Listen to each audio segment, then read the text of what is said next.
The lack of planning capacity that some of our African leaders are pretending that they don't have.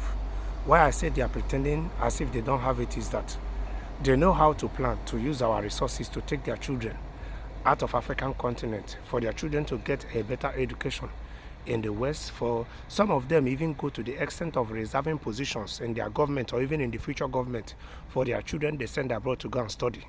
That is what has reduced an African continent to a harvesting ground to the West. When the West are in search of talent, they reform their immigration reforms. They come to Africa to harvest talents. And when they think they have had enough, they will reform their immigration reforms again to make it harder for our people to migrate.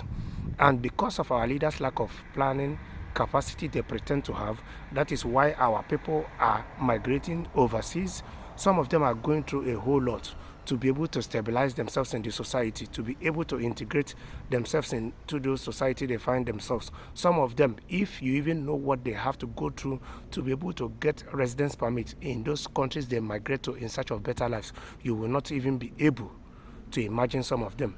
You will even feel sorry for some of your fellow African citizens, what they had to go through in those foreign lands to be able to stabilize themselves.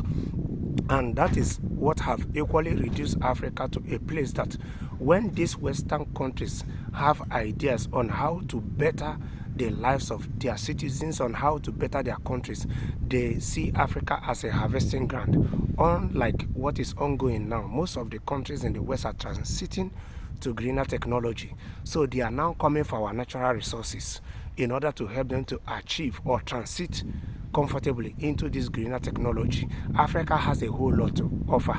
Until African youths sit down, understand how the West politics goes, understand how African politics works, and African youths unite themselves together and start asking their politicians the right questions, the uncomfortable questions, until African youths unite and start demanding answers on how their countries are being run, demanding answers on how their resources are being managed and sold, be it at domestic level or international level.